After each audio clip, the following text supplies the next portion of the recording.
Friends, आपका स्वागत है सिविलियन क्लासेस में। तो प्यारे बच्चों, आज हम बात करेंगे कॉन्ट्रैक्ट्स एंड अकाउंट्स के बारे में। तो प्यारे बच्चों, कॉन्ट्रैक्ट्स एंड अकाउंट्स में हम लोग एक नया यूनिट पढ़ने जा रहे हैं जिसका नाम है पेमेंट टू द कॉन्ट्रैक्टर। प्यारे बच्चों, ये आपके सिलेबस के यूनिट नंबर 5 में है, पेमेंट टू द कॉन्ट्रैक्टर्स। प्यारे बच्चों, अब हम बात करेंगे कि कॉन्ट्रैक्टर जो काम किया है उसको पेमेंट कैसे मिलेगा।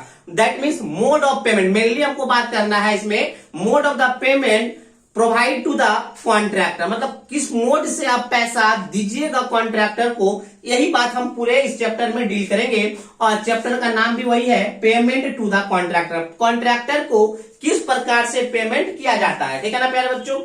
तो हमने लिखा modes of payment to the contractor, मतलब मेनली यही पढ़ना है कि किस प्रकार से किस मोड से पेमेंट करिएगा कॉन्ट्रैक्टर को, है ना। तो देखिए प्यारे बच्चों, हमने क्या लिखा, there number of ways of payment में be carried out for the work done और फॉर मटेरियल सप्लाई। पहले बच्चों हमने क्या लिखे है कि बहुत सारा ऐसा वेज है पेमेंट करने का जो कि आप देते हैं, किस लिए, किसी काम को करने के लिए या किसी मटेरियल को सप्लाई करने के लिए, है ना। किसी भी कॉन्ट्रैक्टर को पेमेंट करने के बहुत सारे नंबर ऑफ वेज है, क्या करने के, उसके काम के बदले पैसा देने के, या कोई मटेरियल सप्लाई किया है तो उसको पैसा देने के लिए, है ना। पेमेंट में be done as a single payment, multiple payment and progress payment. प्यारे बच्चों, कॉन्ट्रैक्टर को जो पेमेंट दिया जाता है ना, बहुत तरीके से दिया जाता है। जैसे सिंगल पेमेंट, मतलब एक बार काम किया, टोटल काम का पैसा एक ही बार दे दिया, वो सिंगल पेमेंट हो गया। मल्टीपल पेमेंट का मतलब क्या हुआ प्यारे बच्चों, कि बहुत बड़ा काम है, उसमें क्या होता है, बहुत बड़ा काम है, जैसे जैसे काम करते गया वैसे वैसे उसको पैसा देते गए, तो मल्टीपल पेमेंट हो गया। और एक होता है प्यारे बच्चों प्रोग्रेस पेमेंट, मतलब एडवांस पेमेंट। किसी किसी काम के लिए प्यारे बच्चों, या किसी किसी काम के कुछ पार्ट के लिए आपको एडवांस पेमेंट देने का जरूरत पड़ता है, जिसको हम लोग क्या कहते हैं, प्रोग्रेस पेमेंट कहते हैं। तो प्यारे बच्चों, हमने क्या समझा कि आपका जो सिंगल पेमेंट है ना, वो छोटे काम के लिए, जैसे मान लीजिए प्यारे बच्चों कोई मटेरियल को मंगवाया, मान लीजिए 5 बोरा सीमेंट मंगवाया, तो 5 बोरा सीमेंट का क्या होगा, एक ही बार में पैसा दे देंगे, सिंगल पेमेंट में कर देंगे। मगर वही प्यारे बच्चों अगर 500 बोरा सीमेंट अगर हम मंगवाए हैं तो उसको पैसा थोड़े थोड़े थोड़े करके देंगे, तो उसको कहेंगे मल्टीपल पेमेंट। बात समझ में आ गया। तो देखिए प्यारे बच्चों, हमने क्या लिखा है, सिंगल पेमेंट में be done for a small work और डिलीवरी ऑफ सर्टेन मटेरियल। प्यारे बच्चों, सिंगल पेमेंट जो कॉन्ट्रैक्टर को दिया जाता है वो छोटे से काम के लिए दिया जाता है, या कुछ मटेरियल जो सप्लाई आ रहा है, जैसे 5 बोरा सीमेंट, एक ट्रैक्टर बालू, तो छोटे छोटे काम के लिए एक सर्टेन मटेरियल के सप्लाई के लिए सिंगल पेमेंट दिया जाता है। जबकि बड़े बड़े प्रोजेक्ट में क्या होता है, मल्टीपल पेमेंट चलेगा, थोड़ा थोड़ा थोड़ा करके दिया जाएगा, है ना। तो मल्टीपल पेमेंट में be done for large project. याद रखिएगा, मल्टीपल पेमेंट किस में दिया जाता है, थोड़ा थोड़ा करके किस में दिया जाता है, लार्ज प्रोजेक्ट में दिया जाता है, bye running account bill during the progress of work. जैसे जैसे काम आगे बढ़ेगा, जैसे जैसे काम का प्रोग्रेस होगा, वैसे वैसे उसका बिल रनिंग करते, मतलब धीरे धीरे उसको मिलते जाएगा। बात समझ में आया। नेक्स्ट है प्यारे बच्चों प्रोग्रेस। हम बोले थे प्रोग्रेस पेमेंट को क्या बोलेंगे, एडवांस पेमेंट कहेंगे। तो प्रोग्रेस और एडवांस पेमेंट जो होता है ना, कुछ छोटे छोटे मतलब कुछ स्पेशल प्रोजेक्ट के लिए दिया जाता है कि जाओ इस प्रोजेक्ट के लिए हम तुमको एडवांस पेमेंट देते हैं ना। मतलब कुछ मेरा पर्सनल काम होता है जो कि हम पर्सनलाइज तौर पे करना चाहते हैं, उस काम को करने के लिए कॉन्ट्रैक्टर को एडवांस पेमेंट किया जाता है कि जाओ ये काम करोगे तो हम तुमको एडवांस पेमेंट देंगे, है ना। तो प्रोग्रेस और एडवांस पेमेंट में be done for some of the project. कुछ प्रोजेक्ट के लिए या वर्क के पूरे काम के किसी पोर्शन के लिए हम क्या करते हैं, एडवांस पेमेंट देते हैं। तो पहले तो ये थोड़ा सा इंट्रोडक्शन बोल सकते हैं इस चैप्टर का। हमने क्या बोला कि बहुत सारे वेज है, बहुत सारे मोड्स है कॉन्ट्रैक्टर को पैसा देने का। पहला सिंगल पेमेंट भी दे सकते हैं, मल्टीपल पेमेंट दे सकते हैं, और प्रोग्रेस और एडवांस पेमेंट दे सकते हैं। सिंगल पेमेंट प्यारे बच्चों हम लोग देते हैं स्मॉल प्रोजेक्ट के लिए, कि या सर्टेन मटेरियल का जब सप्लाई आता है, जैसे सीमेंट का, बालू का, गिट्टी का, ये सब का जब मेरे पास आता है तो उसका भी सिंगल पेमेंट देते हैं। मल्टीपल पेमेंट दिया जाता है बहुत बड़े काम के लिए, बहुत बड़े प्रोजेक्ट के लिए।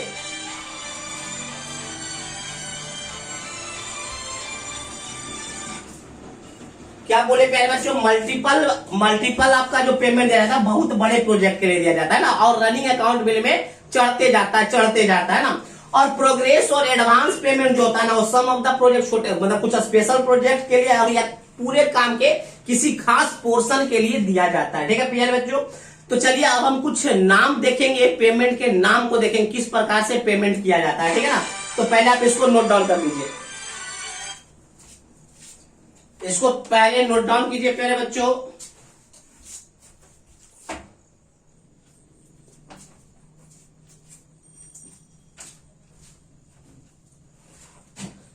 तो पहले बच्चों हम लोग देखेंगे सबसे पहला मोड कॉन्ट्रैक्टर को पेमेंट करने का। तो पहले बच्चों उस पेमेंट का नाम है इंटीरियम पेमेंट। क्या नाम है? इंटीरियम पेमेंट। इंटीरियम पेमेंट में क्या होता है ना पहले बच्चों कि कॉन्ट्रैक्टर को मंथली बेसिस पे पैसा देना स्टार्ट करता है कि मान लीजिए अगस्त के महीने में जितना काम किया उसका पैसा मिल गया, सितंबर के महीने में जितना काम किया उसका पैसा मिल गया, मतलब नवंबर के महीने में, अक्टूबर, मतलब जिस महीने में जितना काम किया उतना पैसा मिलते चला गया कॉन्ट्रैक्टर को। तो वैसे पेमेंट को हम लोग कहते हैं इंटीरियम पेमेंट। और इंटीरियम पेमेंट क्या होता है ना पहले तो पार्शियल सेटिस्फैक्शन मिलता है किसको? कॉन्ट्रैक्टर को, कि हम भाई जितना काम करते जा रहे हैं उतना पैसा मेरे को मिलते जा रहा है, तो पार्शियल सेटिस्फैक्शन होता है ना। तो पहले बच्चों हमने क्या बोला, इंटीरियम पेमेंट में लगभग क्या होता है, मंथली बेसिस पे पैसा बांध दिया जाता है कॉन्ट्रैक्टर को कि जितना काम करेगा उस हिसाब से उसको पैसा मिलते जाएगा, ठीक है ना। तो देखिए पहले बच्चों हमने क्या लिखा है वो देखते हैं। Interim payment is the sum of money paid to the contractor monthly for the work done. पहले बच्चों इंटीरियम पेमेंट क्या है? वह सम ऑफ मनी है, वो मनी है जो पेड किया जाता है कॉन्ट्रैक्टर को मंथली बेसिस पर काम के लिए, मतलब जितना काम उस मंथ में किया उस काम का पैसा कॉन्ट्रैक्टर को मंथली बेसिस पे देना क्या कहलाता है? इंटीरियम पेमेंट कहलाता है, ठीक है ना। It is the partial satisfaction of financial need. प्यारे बच्चों कॉन्ट्रैक्टर को ये पार्शियल सेटिस्फैक्शन देता है, फुल्ली सेटिस्फैक्शन नहीं देता है, पार्शियल सेटिस्फैक्शन देता है कि जितना काम हम कर रहे हैं उतना काम का पैसा मेरे को हर महीने मिलते जा रहा है। The interim are necessary because, प्यारे बच्चों इंटीरियम पेमेंट बहुत ही इंपॉर्टेंट है क्योंकि देखिए इसमें 4 पॉइंट हमने लिखाया है। पहला, in case of large project, अगर आपका प्रोजेक्ट बहुत बड़ा है the contractor has to invest large amount for a longer duration. अगर आपका प्रोजेक्ट बहुत बड़ा है तो कॉन्ट्रैक्टर को बहुत ज्यादा पैसा लगाना होगा लार्ज ड्यूरेशन में। अरे भाई 5 साल का प्रोजेक्ट, 10 साल का मान लीजिए प्रोजेक्ट है तो कॉन्ट्रैक्टर कितना पैसा अपना लगाएगा, तो उसको तो कुछ ना कुछ पैसा चाहिए। तो प्यारे बच्चों हमने यही लिखा, अगर आपका प्रोजेक्ट बहुत बड़ा है तो कॉन्ट्रैक्टर को लंबे ड्यूरेशन के लिए बहुत ज्यादा पैसा लगाना पड़ता है, जो कि ये पॉसिबल नहीं है कि कॉन्ट्रैक्टर अरबों रुपया लगाए, है ना। और वो so the payment is made to the contractor at an interval to continue the progress of. So इसीलिए कॉन्ट्रैक्टर को पेमेंट जो है ना हर कुछ लगातार इंटरवल करने मतलब आप मंथली बेसिस पे ही दीजिए ताकि वो काम को अच्छे तरीके से कर सके।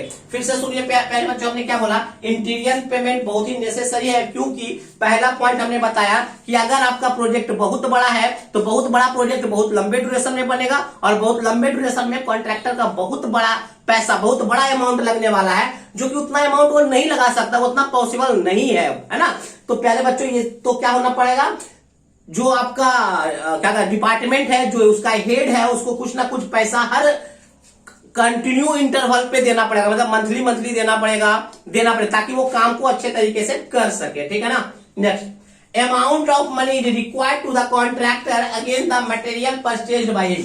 प्यारे बच्चों ठीक है, कॉन्ट्रैक्टर के पास तो बहुत सारा लेबर होगा, बहुत सारा इंजीनियर्स होगा, बहुत सारा जेई इंजीनियर्स होंगे, तो उन सारे पेमेंट को तो अपने पैसे से दे देगा, ठीक है ना, या रोक देगा, साल 2 साल रोक देगा कि चलो भाई हमको पैसा मिलेगा तो तुमको भी पैसा देंगे। बट जो मटेरियल्स लग रहा है प्यारे बच्चों, उस मटेरियल्स को खरीदने के लिए कॉन्ट्रैक्टर को हर मंथली पैसे की जरूरत पड़ती है, तो कम से कम मटेरियल सप्लाई के लिए तो कुछ पैसा देना ही पड़ता है मंथली, है ना।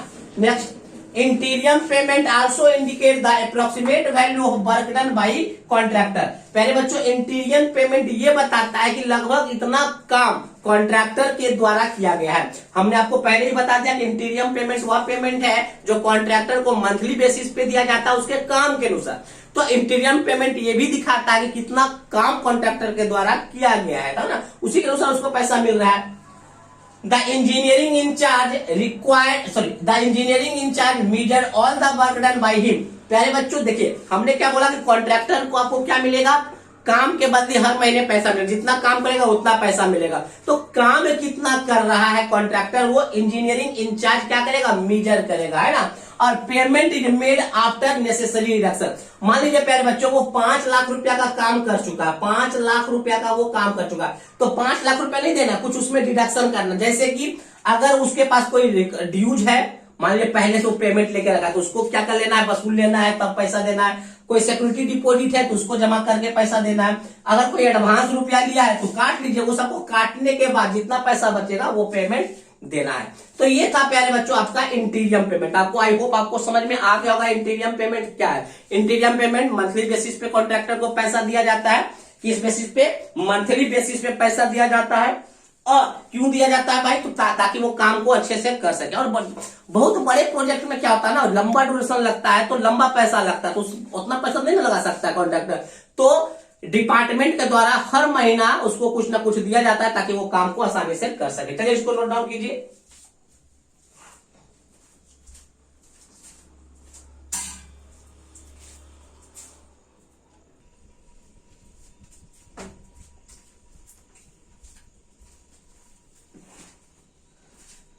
नेक्स्ट पेमेंट का नाम है प्यारे बच्चों एडवांस्ड पेमेंट। प्यारे बच्चों क्या होता है ना, डिपार्टमेंट और कॉन्ट्रैक्टर के बीच में एक एग्रीमेंट होता है कि हाँ भाई हम आपको इस काम के लिए कुछ एडवांस मनी देंगे, है ना। बात समझ में आया? तो एडवांस मनी आप किसी को देते हैं तो बॉन्ड पेपर पे साइन करवाते हैं। बात समझ में आया?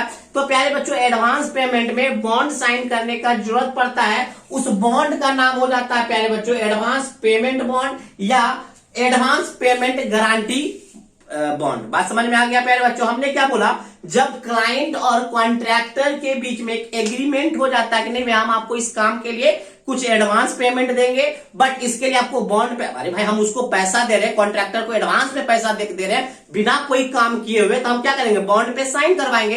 तो जिस बॉन्ड पे साइन करवाते हैं ना उस बॉन्ड का नाम होता है एडवांस पेमेंट बॉन्ड या एडवांस पेमेंट गारंटी। बात समझ में?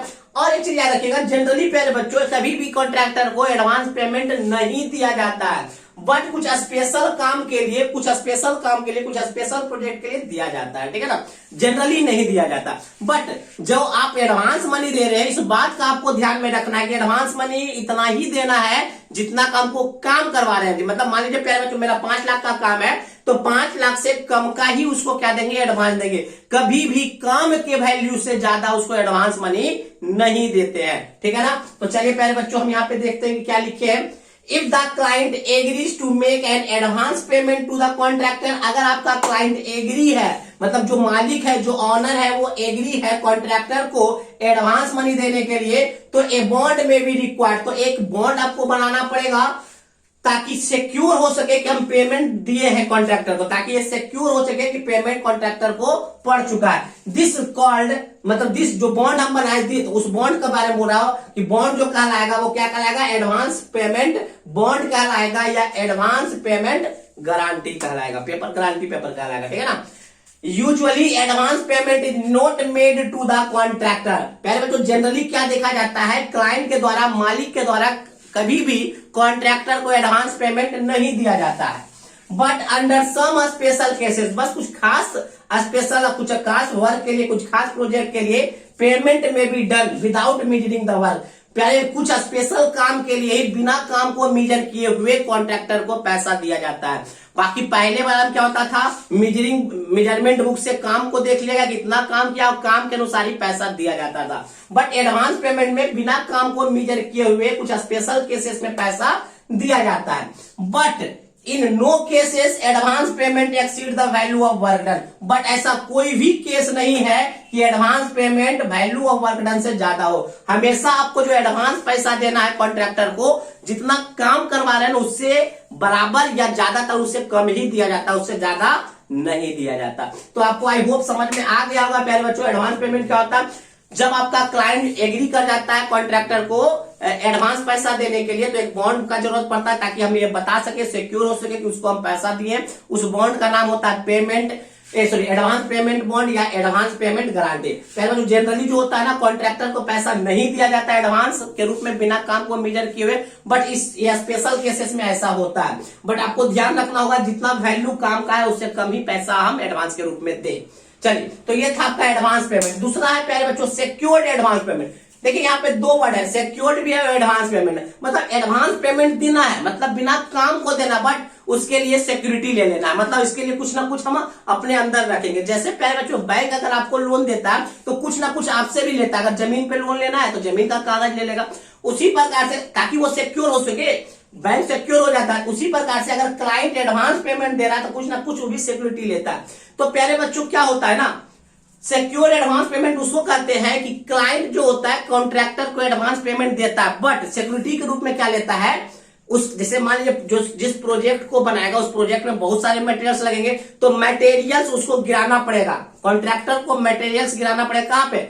जहां पे काम होना है उस वर्क साइट पे गिराना होगा, ताकि क्लाइंट को विश्वास हो सके, ताकि हमारा ये काम करने वाला है, लाखों का सामान गिरा दिया है तो हम उसको एडवांस के रूप में देंगे। किस सिक्योरिटी के रूप में हमने क्या रखा है? उसका सामान, जो कि जैसे सीमेंट हो गया, जैसे कि छड़ हो गया, स्टील हो गया, ग्लास हो गया, तो बहुत सारा सामान गिराया होगा। उस सामान के बदौलत हम उसको सिक्योरिटी के रूप में एडवांस पेमेंट दे रहे हैं। काम नहीं किया है कॉन्ट्रैक्टर, काम अभी कुछ नहीं किया, बट मटेरियल गिराया, मटेरियल के आधार पे कुछ एडवांस पेमेंट कॉन्ट्रैक्टर को दिया जाता है, तो वो कहलाता है secure advance payment. Advance payment इसलिए कि बिना काम के उसको पैसा दे, अभी तक कोई काम नहीं किया, बट सिक्योर इसलिए कि वो सामान गिरा चुका है ना। बट ये याद रखना प्यारे बच्चों की एडवांस पेमेंट भी, सिक्योर एडवांस पेमेंट में भी एडवांस पेमेंट कॉन्ट्रैक्टर को उतना ही दिया जाता है जितना का मटेरियल गिराया है ना, उसका 75%। अगर वो 1 लाख का मटेरियल हमारे वर्क साइट पे गिराया है तो उसको 75,000 से ज्यादा नहीं देंगे।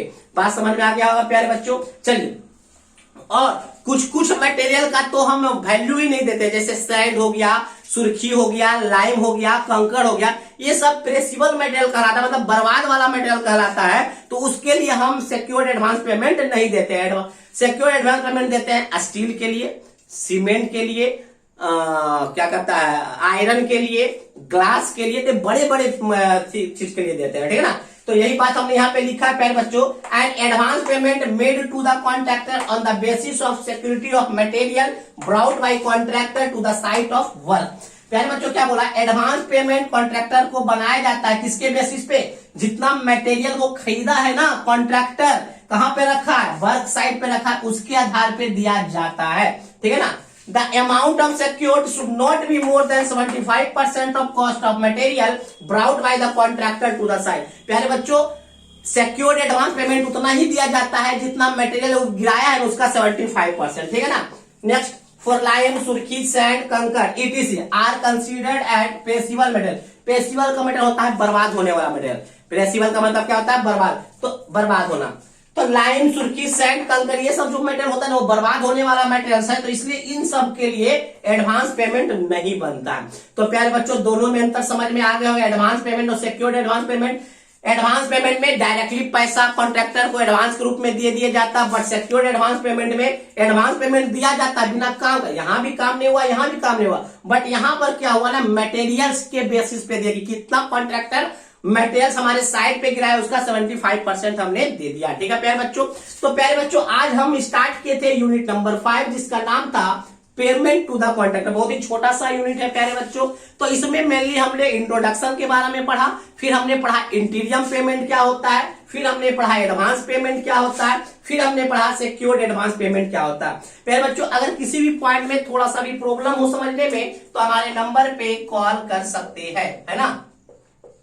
इस नंबर पे आप कॉल कीजिएगा, ठीक है प्यारे बच्चों। तो चलिए आज के लिए बस इतना ही, थैंक यू। अगले क्लास में इसी को हम आगे बढ़ाएंगे, ठीक है ना। चलिए।